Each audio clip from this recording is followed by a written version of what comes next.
આવી ઘણી ઘણી પંક્તિઓ લખી છે.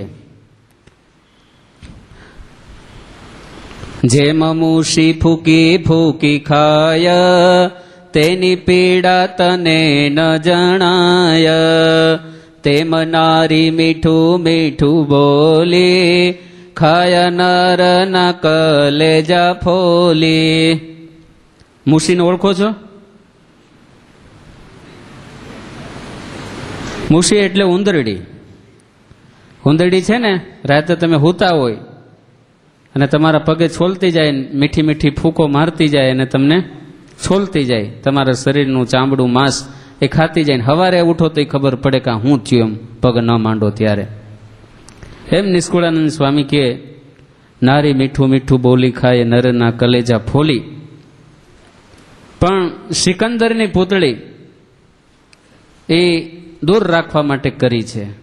તો પછી ઘણા કહેતા હોય ને કે આટલી બધી સ્ત્રીની નિંદા કરી છે તો ભગવાને કરી શું કરવા એમ, પણ કરી છે તમને છેટા રાખવા એમ. સિકંદરની પૂતળી, નિષ્કુળાનંદ સ્વામી ભક્તો વિચાર કરો કેટલા અનુભવી છે.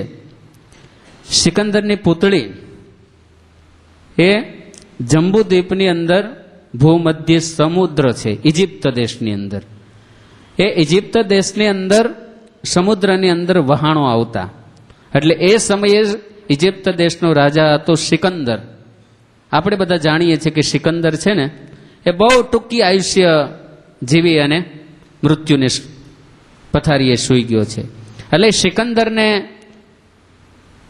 એવો વિચાર હતો કે સમુદ્રની એ જગ્યા હતી ત્યાં વહાણો આવે ને તો એવા લોચમક એવા પથ્થરો હતા, એવા પહાડો હતા કે ત્યાં લોચમકથી વહાણ છે ચોટી જાય અને જળની અંદર બુડી જાય. એટલે સિકંદરને એવો વિચાર હતો એક સરસ મજાની એક દીવાદાંડી કરવી છે. એટલે પોતે દીવાદાંડીનું કામ છે શરૂ કર્યું. એને આજે 2200 વર્ષ વીતી ગયા છે. કેટલા? 2200. એ 2200 વર્ષ વીતી ગયા. સિકંદરે કામ શરૂ કર્યું, પણ એટલી બધી એની 100 ને લગભગ 80 ફૂટની 80 મીટરની એની ઊંચાઈ હતી. પણ સિકંદરનું કામ પૂરું થાય ન થાય ત્યાં તો સિકંદર છે મૃત્યુ પામી ગયો. એને પછી 30 વર્ષ વીતા. એને પછી મિસ્ટર ટોલમી નામનો રાજા એ રાજસત્તા ઉપર આવ્યો. એણે પણ કામ શરૂ કર્યું, એ પણ કામ પૂર્ણ ન થયું. અને પછી ટોલમી નંબર 2 આવ્યો. જેવી રીતે આપણે કહીએ છીએ ને કે સયાજીરાવ બીજા અને પહેલા, એવી રીતે ટોલમી 2 નામનો રાજા આવ્યો. એણે પણ કામ શરૂ કરાયું અને અંતે દીવાદાંડી પૂરી થઈ. અને દીવાદાંડી પૂરી થઈ અને 60-70 કિલોમીટર વહાણો દૂર હોય ત્યારે દીવાદાંડી દેખાય ને દીવાદાંડી ઉપર એક અગ્નિનો ભડકો સતત 24 કલાક બળતો રહેતો. એ દીવાદાંડી ઉપર એ ભડકો બળતો રહેતો અને પરિણામે દૂરથી આવેલા રાત્રિના વહાણોને ખબર પડે કે અહીંયા લોચમક છે, અહીંયા પર્વત છે, અહીંયાથી દૂર રહેવું જોઈએ. પછી 1600 વર્ષ પછી ભૂકંપ આવ્યો.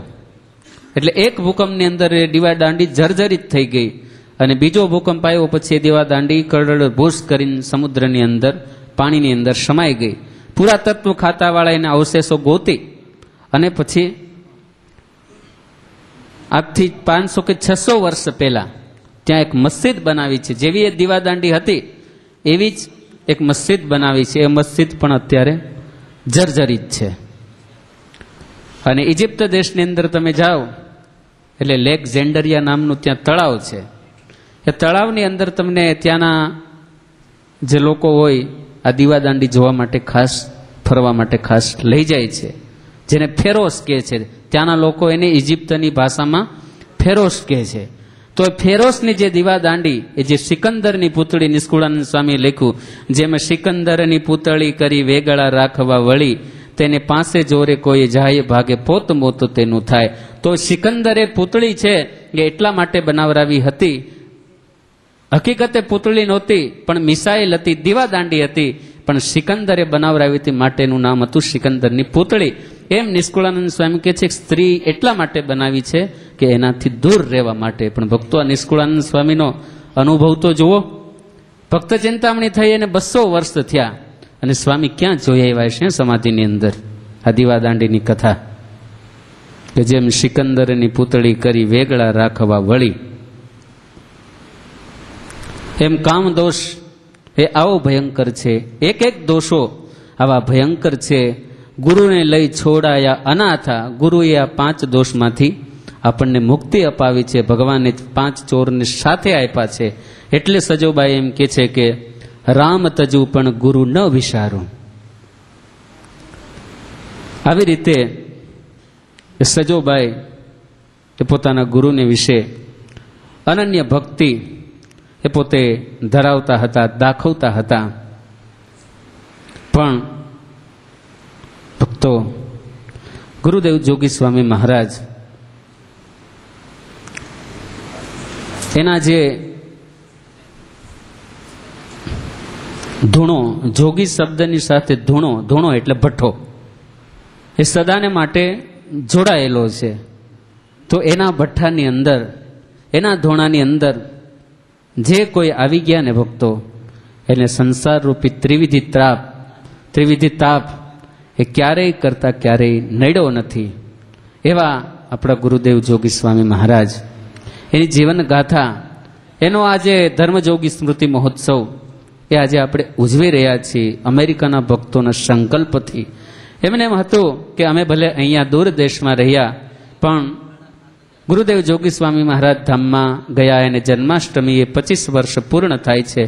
તો એ નિમિત્તે કંઈક સ્વામીની જીવનગાથા, સ્વામીના પ્રસંગો એ વાગોળાએ ભક્તો ભેગા થાય, એ સ્મૃતિ એને યાદ કરે તો આપણે ગુરુના જે શિષ્ય છે એ આપણને લેખે લાગશે.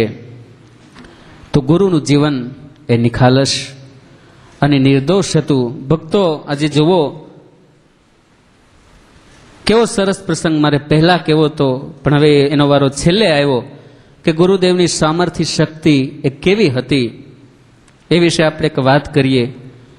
કે જ્યારે સ્વામીને સાધુ થવું હતું, સ્વામીએ સવારે કીધું ને કે 20 વર્ષની ઉંમરે સ્વામીએ સંત દીક્ષા ગ્રહણ કરી. અને એ સમયે ગાદીનસીન આચાર્ય શ્રીપતિ પ્રસાદજી મહારાજ એ ગઢપુર આવવાના હતા.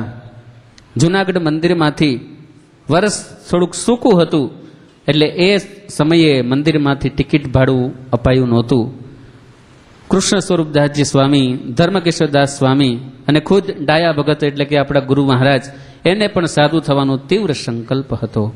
પણ ભક્તો, જુનાગઢથી ગઢપુર પહોંચાય ને એટલા ટિકિટ ભાડાના પૈસા પણ નથી. એટલા ટિકિટ ભાડાના પૈસા પણ નથી. સ્વામી ચાલી અને વડાલ સુધી ગયા. વડાલથી કોઈ હરિભક્ત ગાડામાં જેતલસર સુધી મૂકી ગયા અને ત્યાં કોઈ ભક્ત મળ્યા, એને છેક ગઢપુર સુધીની ટિકિટ લઈ આપી અને સ્વામી સંત મંડળ સાથે પાર્ષદ અવસ્થામાં ગઢપુર પહોંચ્યા. અને આચાર્ય શ્રીપતિ પ્રસાદજી મહારાજના વરદ હસ્તે ભાદરવા સુધી એકાદશીને દિવસે ભાગવતી દીક્ષા ગ્રહણ કરી અને ધર્મપ્રસાદ એવા નામથી જાહેર થયા. પણ ભક્તો, કહેવાનું એ છે કે આ સમય હતો પાર્ષદ અવસ્થાની અંદર, જ્યારે ગઢપુર જવું હતું ત્યારે ટિકિટ ભાડાના પૈસા નહોતા. આપણે જાણીએ છીએ એમ સ્વામી પરણેલા હતા, મેરેજ કરેલા હતા. એટલે સ્વામીનું જ્યારે છૂટાછેડાનો પ્રસંગ બન્યો ત્યારે સ્વામીને કન્યા પક્ષ તરફથી 150 રૂપિયા મળેલા. એ 150 રૂપિયા સ્વામીએ પૂર્વાશ્રમના એના સંબંધી સાપુરમાં હતા એમની પાસે રાખેલા અને નાણદાસ સ્વામીને જાણ પણ કરેલી. પણ 1983ની સાલની અંદર સમર્થ સદગુરુ નારાયણદાસજી સ્વામી જ્યારે આરસ ઘસાવાનું, જુનાગઢની પ્રદક્ષિણાનો આરસ ચોડવાનું કામ ચાલી રહ્યું છે ત્યારે સ્વામીએ કીધું, નારાયણદાસ સ્વામીએ કે જો સ્વામી, તમારા જે 150 રૂપિયા છે તમને જે મળ્યા છે એને આમાં વાપરી નાખો. એ જ સમયે સ્વામીએ પોતાના પૈસા સ્વામીને કહી અને શાહપુરથી મગાવી લીધા અને જુનાગઢ મંદિરની પ્રદક્ષિણાનો જે આરસ છે એ આરસની સેવાની અંદર પોતે સ્વામીએ પોતાના પૈસા નારાયણદાસ સ્વામીના કહેવાથી વાપર્યા. અને સદગુરુ નારાયણદાસ સ્વામીએ સ્વામીને આશીર્વાદ આપ્યો કે જાઓ, તમારે વચને તો રૂપિયાના ઢગલા થશે, તમારા વચને રૂપિયાના ઢગલા થશે. એક સમય એવો હતો ભક્તો કે ટિકિટ ભાડું નહોતું, આશીર્વાદ એવો મળ્યો કે તમારા વચને રૂપિયાના ઢગલા થશે. સમય પછી સમય જતા લગભગ 35-40 વર્ષની વાત હશે. સ્વામી સંત મંડળ સાથે રાજકોટ પધાર્યા. રાજકોટની અંદર પ્રવીણભાઈ કોટક કરીને લુહાણા કોઈ હરિભક્ત હતા અને સ્વામીને બરાબર જાણે. સ્વામીને પ્રાર્થના કરી. રાજકોટની અંદર સારી મોકાની જમીન એ લોચે પડી હતી. સ્વામીને કીધું, સ્વામી પ્રાર્થના કરી કે સ્વામી આશીર્વાદ આપો, આ જમીન વેચાઈ જાય તો સુખ્યા થઈએ, સત્સંગની કંઈક સેવા કરીએ. અને સ્વામી તો દયાળુ હતા. સ્વામીએ કીધું, હો જોજો સ્વામીનો આશીર્વાદ જુઓ. સ્વામીએ કીધું કે પ્રવીણભાઈ, આ જગ્યાના તો એવા ભાવ આવશે કે કોથળા ભરાય એટલા રૂપિયા આવશે. કેટલા? કોથળા ભરાય એટલા રૂપિયા આવશે. એ સમયને વર્ષો વીતી ગયા. આ વિચાર કરે કે કેમ કાંઈ આશીર્વાદ ફેળો નહીં, પણ કોથળા ભરાય એટલા પૈસાની પેલા જમીનની કિંમત તો થવી જોઈએ ને વિઠ્ઠલભાઈ.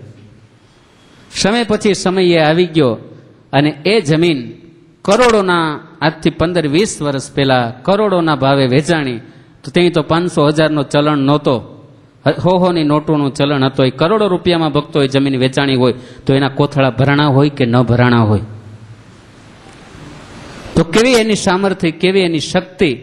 પણ આપણી દ્રષ્ટિ છે આના ઉપર જ છે. પણ પહેલા જેમ કીધું કે આપણે એની પાસેથી રહીને દોષો કે વિકારો ટાળ્યા કે નહીં, બ્રહ્મરૂપ થયા કે નહીં, એ વસ્તુ ઉપર આપણે કોઈ દિવસ દ્રષ્ટિ દોડાવી નથી. અને છેલ્લે ભક્તો 2 મિનિટની અંદર હવે આપણે પૂર્ણ કરવાનું છે. તો સ્વામી વિવેકાનંદ એ જ્યારે અમેરિકા ગયા, અમેરિકા જઈ અને પોતે જ્યારે ભારત સ્વદેશ પાછા પધાર્યા, ભારતની અંદરથી અમેરિકા જઈને અને સ્વામી વિવેકાનંદે એ સમયે બહુ અજોડ અને અદ્ભુત કામ કર્યું હતું. ભારતની સંસ્કૃતિનો દિગ્વિજય, એનો વિજય ધ્વજ એ બ્રિટિશ અને યુએસની ધરતી ઉપર જેણે પ્રસરાયો હતો. અને પરિણામે ભારતની પ્રજા એટલી ખુશખુશાલ હતી, ભારતની પ્રજા એટલી ખુશખુશાલ હતી.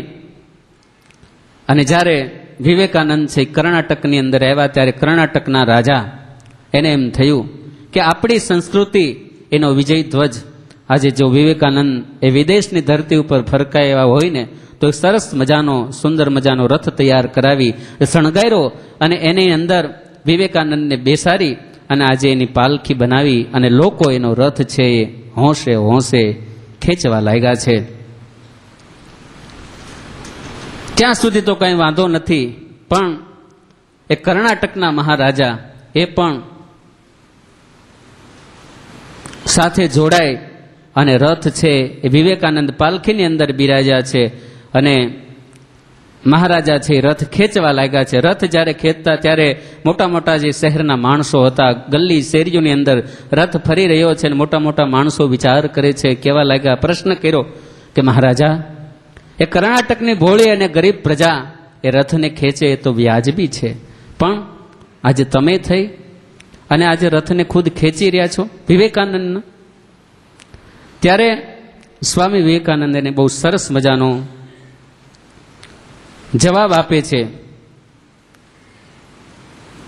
કે પ્રજાજનો તમે સાંભળી લ્યો, હું મહારાજા છું, સારા એ દેશનો અધિપતિ છું, તો હું વિવેકાનંદનો રથ નથી ખેંચતો, પણ ભારતની સંસ્કૃતિનો, ભારતના આધ્યાત્મિક વારસાનો રથ ખેંચી રહ્યો છું. એમ આજે ભક્તો, આજે આપણે ગુરુદેવનું પૂજન કરી રહ્યા છીએ, એનું વંદન કરી રહ્યા છીએ, આ ઉત્સવ ઉજવી રહ્યા છે. એ શા માટે ઉજવી રહ્યા છે કે ભગવાનની જે આધ્યાત્મિકતાનો વારસો છે એ ભગવાનથી લઈને અને ગુરુજનોએ આપણા જેવા ગરીબ અને મામૂલી ભક્તો સુધી પહોંચાડ્યો છે. માટે આજે આપણે ભક્તો આપણે ગુરુ મહારાજના ગુણગાન છે એ ગાઈ રહ્યા છીએ. એટલે કોઈ કવિએ ભક્તો કીધું છે કે રહી કંટકોના સાથમાં ફૂલ પર હસતા રહ્યા, ચાલી અંગારા પર હિમવર્ષા વર્ષાવી ગયા, ગ્રહી વિષના પ્યાલા અમૃત પીવડાવી ગયા, નમન એ જોગી સ્વામીને મારી અને તમારી રેખા બદલાવી ગયા. રહી કંટકોના સાથમાં ફૂલ પર હસતા રહ્યા, ચાલી અંગારા પર અમૃત વર્ષા વર્ષાવી ગયા, ગ્રહી વિષના પ્યાલા અમૃત પીવડાવી ગયા, નમન એ જોગી સ્વામીને મારી અને તમારી ભાગ્ય રેખાને બદલાવી ગયા. બોલો સ્વામિનારાયણ ભગવાન.